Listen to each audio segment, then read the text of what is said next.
مولاي صل وسلم دائما أبدا على حبيبك خير الخلق كلهم. الحمد لله رب العالمين والصلاة والسلام على سيد الأنبياء والمرسلين. اما بعد فاعوذ باللہ من الشیطان الرجیم. بسم اللہ الرحمن الرحیم. میٹھے میٹھے اور محترم اسلامی بھائیو، آب کوثر کتاب کے کلپ نمبر 17 کے ساتھ حاضر ہیں.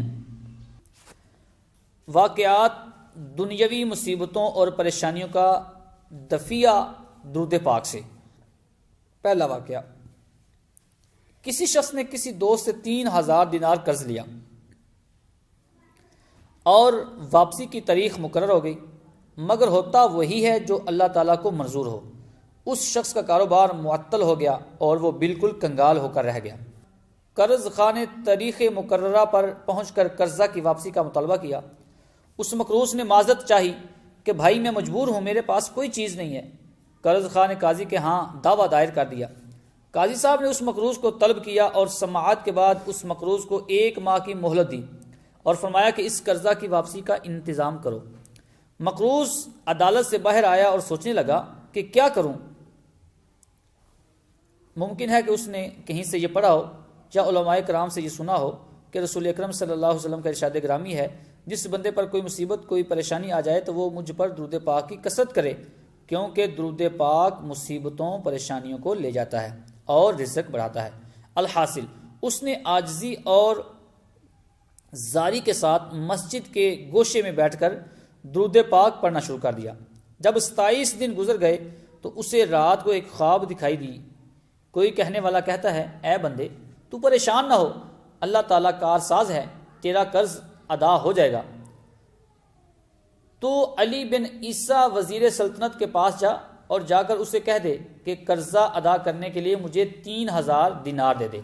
فرمایا جب میں بیدار ہوا تو بڑا خوشحال تھا، پریشانی ختم ہو چکی تھی، لیکن یہ خیال آیا کہ اگر وزیر صاحب کوئی دلیل یا نشانی طلب کریں تو میرے پاس کوئی دلیل نہیں ہے.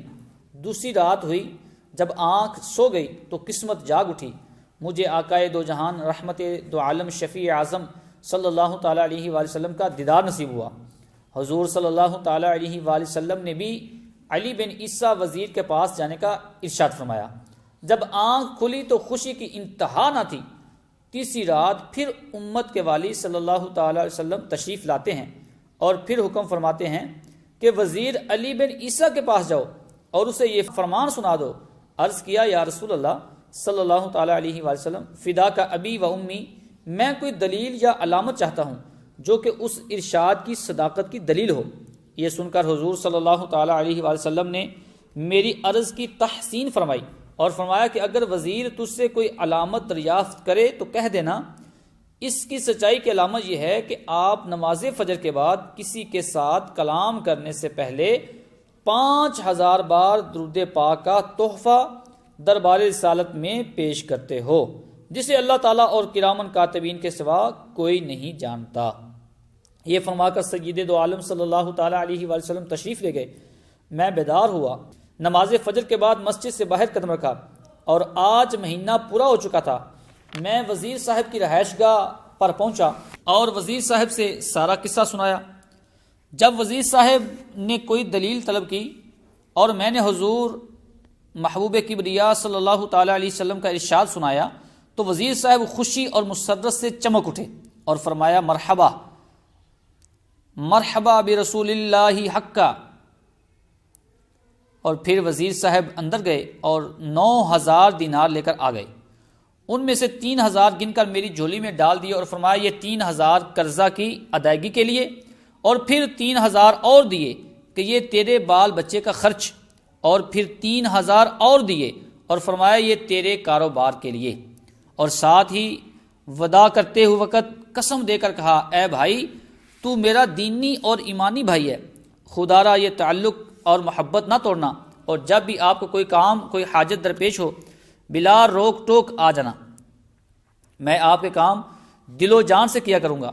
فرمایا کہ میں وہ رقم لے کر سیدھا قاضی صاحب کی عدالت میں پہنچ گیا، اور جب فریقین کو بلاوا ہوا تو میں قاضی صاحب کے ہاں پہنچا اور دیکھا کہ قرض خواہ مبہوت کھڑا ہے۔ میں نے 3000 دینار گن کر قاضی صاحب کے سامنے رکھ دیے۔ اب قاضی صاحب نے سوال کر دیا کہ بتا تو یہ اتنی دولت کہاں سے لے آیا ہے، حالانکہ تو مفلس اور کنگال تھا۔ میں نے سارا واقعہ بیان کر دیا۔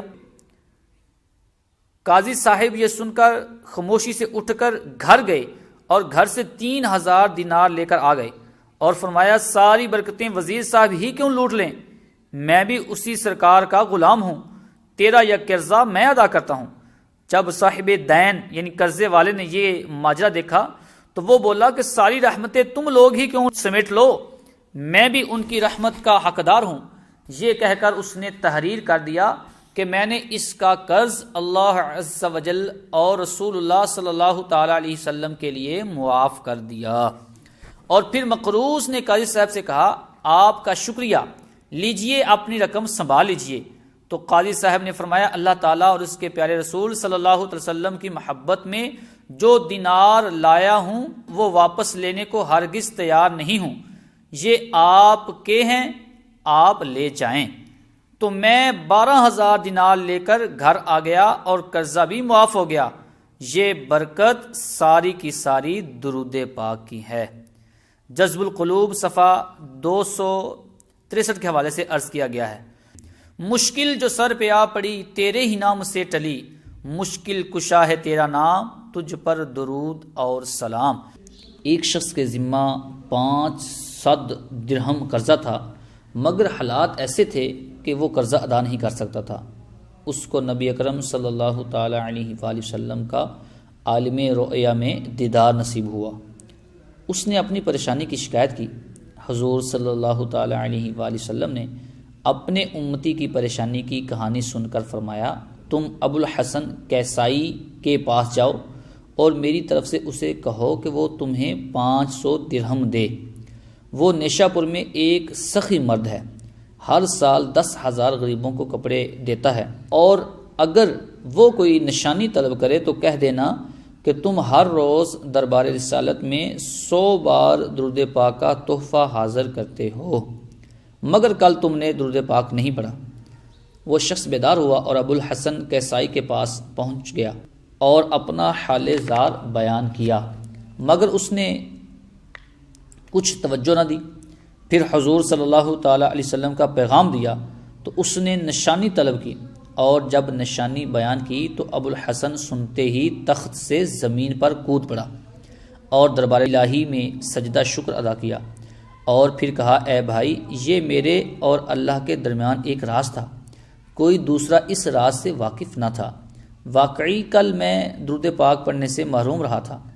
پھر ابو الحسن کیسائی نے اپنے کارندوں کو حکم دیا کہ اسے 500 کے بجائے 2,500 درہم دے دو، اور ابو الحسن کیسائی نے عرض کیا اے بھائی، یہ 1000 درہم آقائے دو جہان صلی اللہ تعالی علیہ وآلہ وسلم کی طرف سے پیغام اور بشارت لانے کا شکرانہ ہے، اور یہ 1000 درہم آپ کے یہاں قدم رنجا فرمانے کا شکرانہ ہے، اور 500 درہم سرکار صلی اللہ تعالی علیہ وآلہ وسلم کے حکم کی تعمیل ہے۔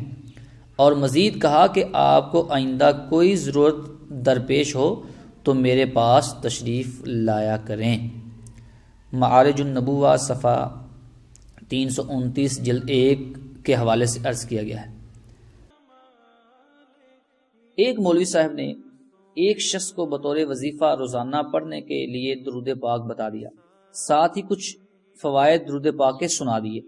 وہ شخص بڑے شوق اور ذوق سے دن رات درود پاک پڑھتا رہا، اور ایسا اس میں محو ہوا کہ دنیا کے کام چھوٹ گئے۔ اس کی بیوی فاجرہ تھی، جب کبھی خامد کو دیکھتی تو اس کے منہ سے درود پاک کا ورد جاری رہتا، اسے بے حد ناگوار معلوم ہوتا۔ ایک دن وہ عورت بولی ارے بدبخت، کیا تم ہر وقت صلی علی محمد کہتے رہتے ہو؟ اس کو چھوڑ دو اور مرد بنو، کچھ کما کر لاؤ۔ مگر اس کا خامد باوجود ایسی طعن و تشنیع کے درود پاک کا ورد نہ چھوڑتا تھا۔ اتفاق سے وہ شخص کسی مہاجن کا مقروض تھا، اس نے مطالبہ کیا، یہ نہ دے سکا۔ مہاجن نے عدالت میں دعویٰ دائر کر دیا۔ اب اس کی عورت کو اور بھی موقع مل گیا، خوب زبان درازی کی اور خامد کو برا بھلا کہا۔ وہ مرد صالح تنگ آ کر آدھی رات کو اٹھا اور دربار الہی میں نہایت ہی زاری کی اور عاجزی سے عرض کی، یا اللہ، تو سب کچھ جانتا ہے، میں بیوی اور مہاجن سے لاچار ہو گیا ہوں، تو بے سہاروں کا سہارا ہے، تو حاجت مندوں کا حاجت روا ہے۔ درجائے رحمت جوش میں آیا اور اس مرد صالح پر اللہ تعالیٰ نے نیند مسلط کر دی، اور اس نے خواب میں دیکھا کہ ایک بزرگ نہایت ہی حسین و جمیل پاکیزہ صورت سامنے آئے اور نہایت شیریں زبان سے گویا ہوئے، اے پیارے، کیوں اتنے بے قرار ہو؟ گھبراؤ نہیں، تمہارا کام بن جائے گا، میں خود تمہارا مددگار ہوں۔ اس مرد صالح نے عرض کی کہ آپ کون ہیں؟ فرمایا، میں وہی ہوں جن پر تو درود پاک پڑھتا رہتا ہے۔ یہ سن کر بہت خوش ہوا اور دل کی ساری بے قراری دور ہو گئی، اور پھر سرکار دو عالم صلی اللہ تعالی علیہ وآلہ وسلم نے فرمایا، گھبرانے کی ضرورت نہیں، تم صبح وزیر اعظم کے پاس جانا اور اس کو وظیفے کی مقبولیت کی خوشخبری سنانا۔ جب وہ مرد درویش بیدار ہوا اور صبح کو اپنے ٹوٹے پھوٹے لباس کے ساتھ وزیر اعظم کی رہائش گاہ کی طرف روانہ ہوا، دروازہ پر جا کر دربانوں سے کہا، میں وزیر صاحب سے ملنا چاہتا ہوں۔ دربان اس کی حیثیت اور لباس دے کر مسکرا دیے اور کہا، کیا آپ وزیر اعظم کے ساتھ ملاقات کرنے کے قابل ہیں؟ چلو یہاں سے بھاگو۔ لیکن ان دربانوں میں ایک رحم دل بھی تھا، اس کو رحم آ گیا اور کہا، بھائی ٹھہر جا، میں وزیر صاحب سے عرض کرتا ہوں، اگر اجازت ہو گئی تو ملاقات کر لینا۔ جب وزیر صاحب سے ماجرا بیان کیا گیا تو انہوں نے کہا، اس آدمی کو بلا لو۔ جب وہ وزیر کے ہاں پہنچا تو وزیر کے استفسار پر سارا واقعہ بیان کر دیا۔ وزیر اعظم وظیفے کی خوشخبری سن کر بہت خوش ہوا اور اسے بجائے 100 کے 300 روپے دے کر رخصت کیا۔ جب وہ مرد صالح روپے لے کر گھر پہنچا اور بیوی کو دیا تو وہ بھی خوش ہو گئی۔ بیوی کو روپے دینے کے بعد وہ اپنے کام یعنی درود پاک پڑھنے میں مشغول ہو گیا۔ جب مقدمہ کی تاریخ آئی تو وہ 100 روپیہ لے کر عدالت میں جا پہنچا اور حاکم کے سامنے رکھ دیا۔ قرضہ خواہ مہاجن وہ روپیہ دے کر حاکم سے کہنے لگا، جناب، یہ روپیہ کہیں سے چوری کر کے لایا ہے، کیونکہ اس کے پاس تو کچھ بھی نہیں تھا۔ یہ سن کر حاکم نے پوچھا، بتاؤ یہ روپیہ کہاں سے لیا ہے، ورنہ قید کر لیے جاؤ گے۔ اس نے کہا، یہ بات وزیر اعظم سے معلوم کرو کہ میرے پاس روپیہ کہاں سے آیا ہے۔ حاکم نے وزیر اعظم کی خدمت میں خط لکھا۔ وزیر صاحب نے خط پڑھ کر جواب لکھا، جج صاحب، خبردار خبردار، اگر اس بندے کے ساتھ ذرہ بھی بے ادبی کرو گے تو معزول کر دیے جاؤ گے۔ جج یہ جواب پڑھ کر خوف زدہ ہو گیا اور اس مرد صالح کو اپنی کرسی پر بٹھایا اور بڑی خاطرداری کی، اور جو 100 روپیہ اس مرد صالح نے دیا تھا وہ واپس کر کے مہاجن کو اپنی طرف سے 100 روپیہ دے دیا۔ مہاجن نے جب یہ منظر دیکھا تو خیال کیا کہ جب وزیر اعظم اور حاکم بھی اس کے ہیں تو معلوم ہوتا ہے کہ خدا بھی اس کے ساتھ ہے۔ اس نے وہ 100 روپیہ واپس دے دیا۔ معلوم ہوا کہ درود پاک دونوں جہان کی مرادیں پوری کرتا ہے۔ کسی شاعر نے کیا خوب کہا ہے، ہر کے سازد ورد جاں صلی علی، حاجت دارین او گردد روا۔ جس نے صلی علی کو ورد جان بنا لیا اس کی دونوں جہان کی حاجتیں پوری ہوں گی۔ واعظ بے نظیر صفحہ 25 کے حوالے سے عرض کیا گیا ہے۔ سبق: ان واقعات سے اور آئندہ کے واقعات سے یہ روز روشن کی طرح واضح ہو جاتا ہے کہ رسول اکرم صلی اللہ تعالی علیہ وآلہ وسلم اللہ تعالیٰ کی عطا سے ہر امتی کو جانتے ہیں اور ان کی پریشانیوں سے بھی واقف ہیں، اور یہی عقیدہ اکابر اہل سنت و جماعت کا ہے۔